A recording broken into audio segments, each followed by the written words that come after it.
Hello, disciples, and welcome to another episode of Imagine with Me, where I have the opportunity to speak with creative and energized leaders across the life of the church as we all together discern how we must imagine ourselves to be a new church for this extremely and ever changing new world. In this season where we anticipate the celebration of Pentecost, our congregations will receive the Pentecost offering to benefit new church ministries on Sunday, May 29th and Sunday, June 5th.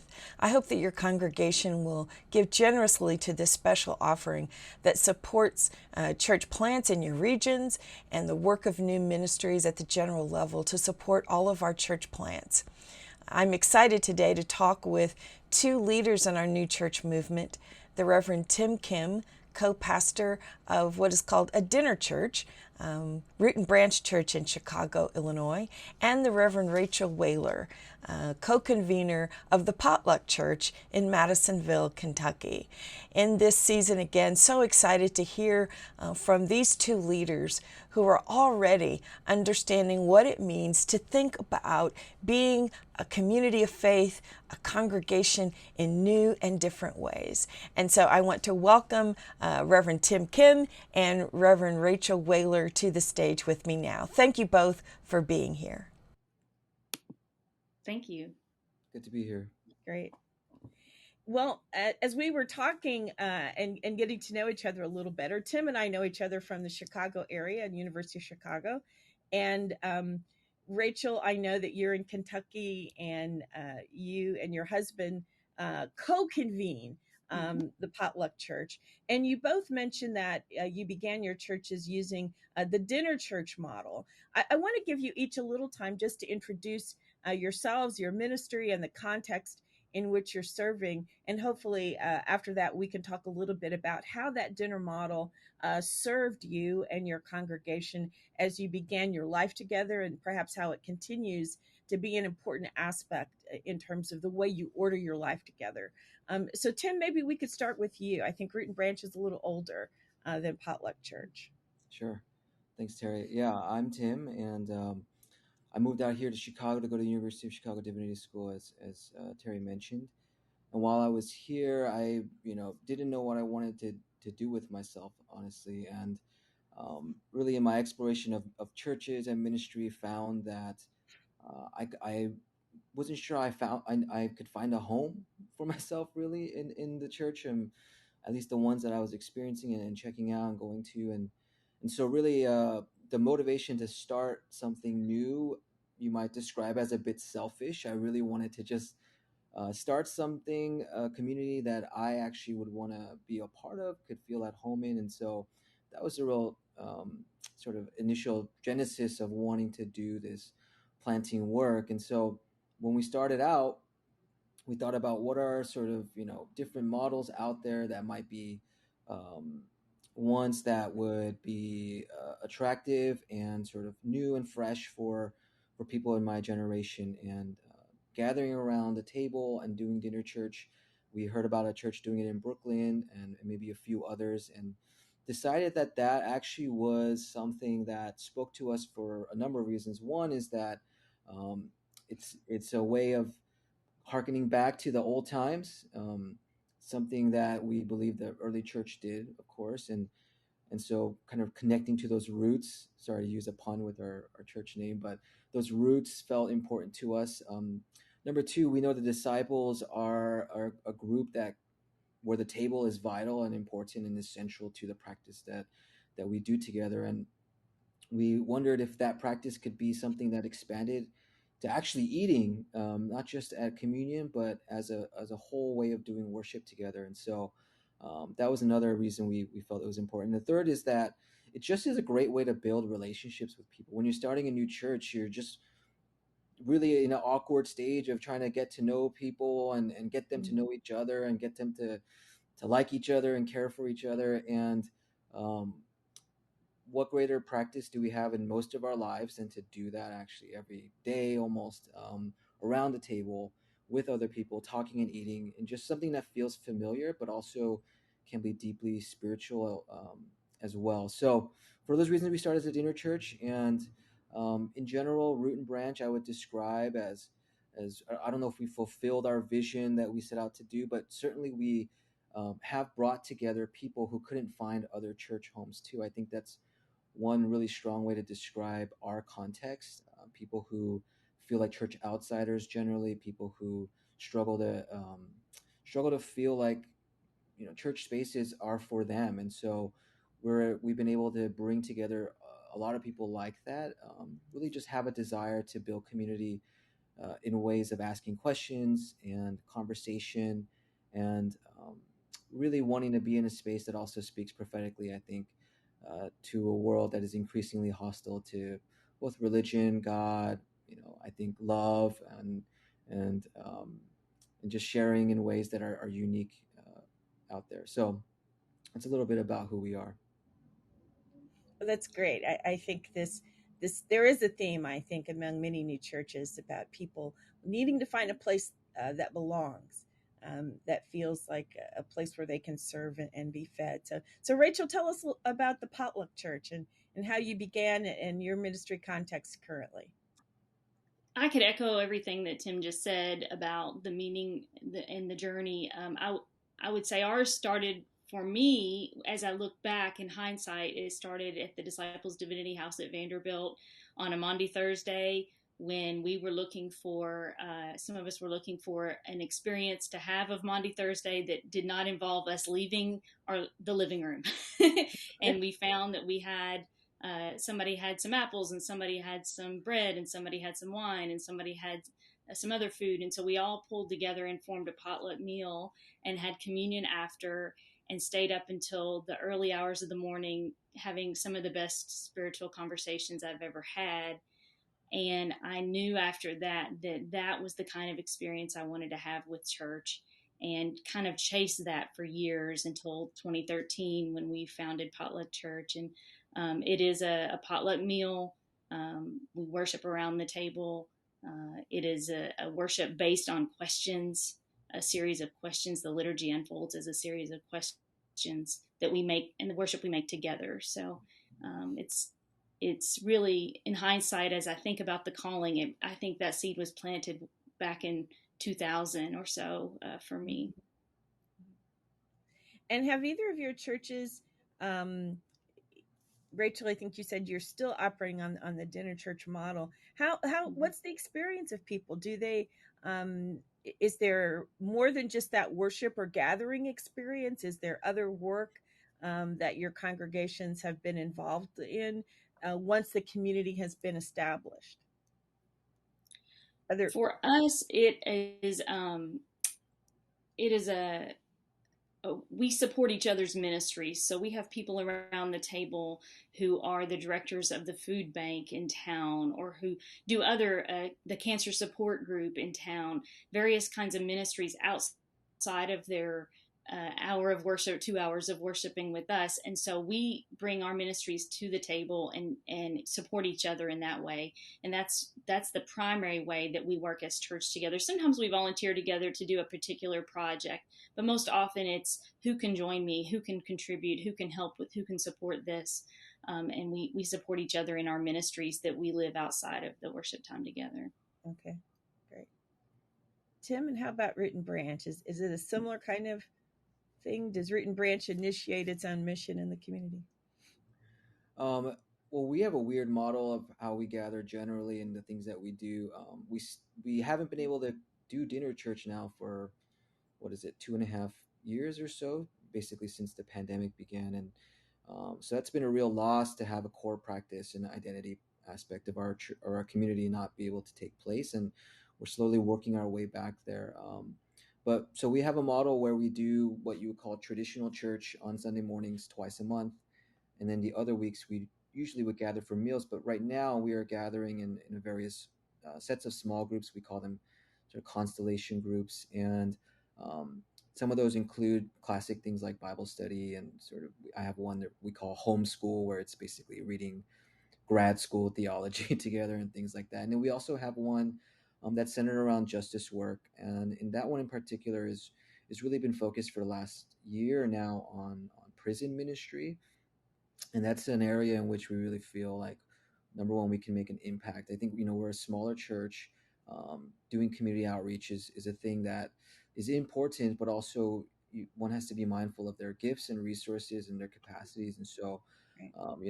we wouldn't be able to open up a huge food bank or anything like that. But doing prison work, essentially, we have people who go out to prisons and try to support those who are being released, things like that, where a smaller congregation like ours can make a huge impact. I think is where we've been focusing our attention.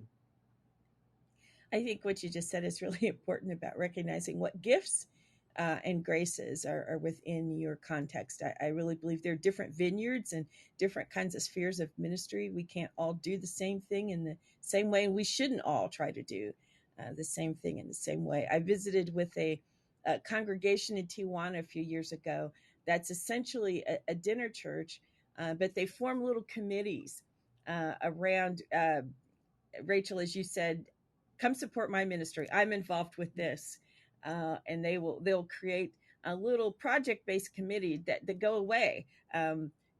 We're going to do this, and we're going to work on this together with Rachel, and we're going to do this, and we're going to work on this together with Tim. So I've seen that kind of flexibility and ability to kind of continually reimagine, right, how you organize and structure your work together to be faithful to what God has called you to be. For each of you, what have been some of the challenges and some of the joys of starting a new congregation? There may be people out there. I'm sure there are people out there thinking, "Oh, I don't think I could ever do that," or some people might say, "Oh, I'd love to do that. What do I need to think about?" So what have you learned? What are the joys and what are the lessons and challenges that you've learned? Rachel, maybe you're going to go. Two things I would say. Imposter syndrome is real, and you have to believe in that calling, in that vision, and not lose sight of it. Whether it's writing it down or having accountability partners or joining in peer learning groups or support groups in your region, with New Church, or finding others who are planting. Those are all super important to keep reminding you, no, this is real, that God is calling you to this, and God will give you the gifts and folks, support, partnerships that you'll need to carry it out, and that's okay. And then the other thing I would say is to come to the realization that I don't have to have all the answers, and that when people ask me theological questions, spiritual questions, questions about the Bible, it's okay to say, I don't know. I don't know. Let me look it up, or let me show you where to look it up, or let's ask others and see where we find ourselves. And that took me a while. I was used to, having been groomed by the academy, I was used to coming up with good, solid answers, and to be able to say I don't know was really important. That's a lesson we all, no matter where we serve and where we minister, It's that we hard. need to remember that it's okay not to have all the answers. We're all on this journey together, and some of us have particular gifts to assist in that journey, but certainly none of us have all the answers. Tim, what have been your learnings, joys, challenges? Yeah, I mean, I could probably talk about challenges for a whole day if you let me. I mean, we know all the practical ones like money and finding space and things like building a website and a social media presence, things you have to do today. I think maybe one I would highlight that feels still real to me often is, we serve a church that is exclusively millennial and actually a few Gen Z now. So we're unique in having a very young church, young adult church, and that means, and we're also in a city, so that means also a lot of moving, a lot of a transient culture, Mm. one in which people are in and out of places constantly. And so, I always say if everybody who came to our church didn't move, we'd have a mega church at this point. But really, we're looking at constantly, core leaders, people who become deeply ingrained into the fabric of the community, in a year's time are like, well, I got a new job elsewhere. And so just sitting through that year after year can be quite difficult psychologically. It's difficult for community members to see their good friends and pillars of the community leaving often. So that's been a major challenge for us. Of course, there are many joys. I would highlight, and for those who are thinking about doing this work, the first time that we kind of assembled a little bit of a leadership team meeting,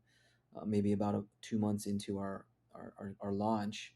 um, I remember hearing people sitting around the table and beginning to call Root and Branch their church, or they would say our church.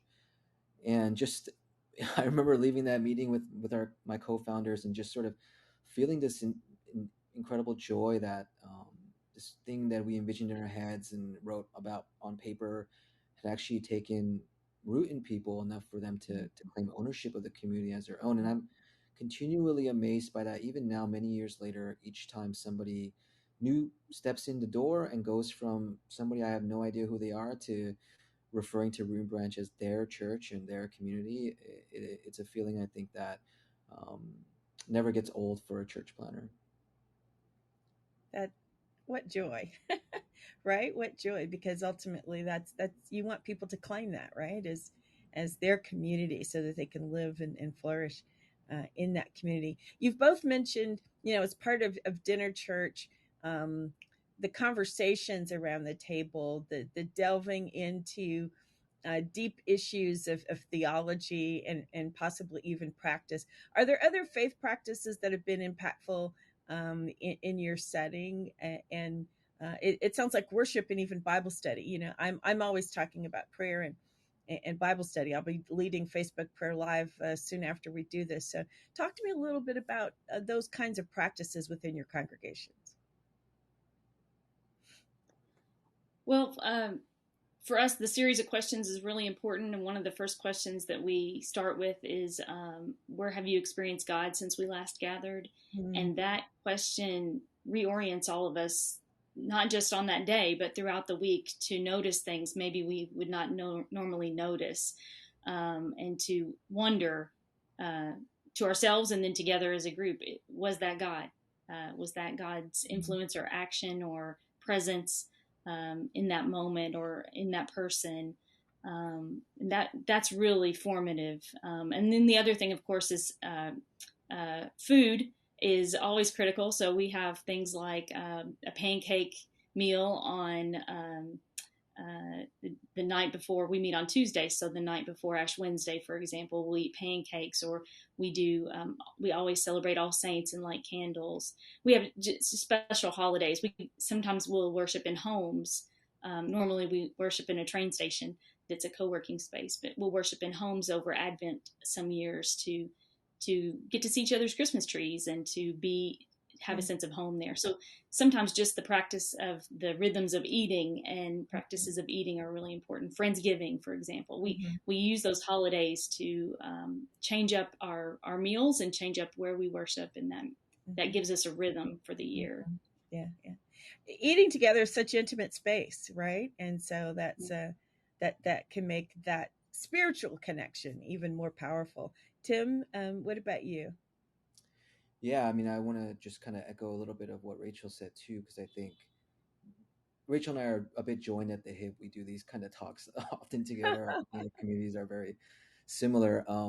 We talked about the dinner church model a little bit, and I want to just say that as a spiritual practice, doing a model like that, one thing that it does do is help a community grow in how it learns hospitality and being servants to one another. As you mentioned, Terry, it's a very intimate thing to eat together, and in our community, often those meals would take place at people's homes. They would open up their homes to each other, and whoever was hosting also often would cook, and then everyone helps clean up and set the table and things like that. So it's really just a big old spiritual practice in a lot of ways of really formation for people to learn what it's like to actually care for one another in a really tangible way.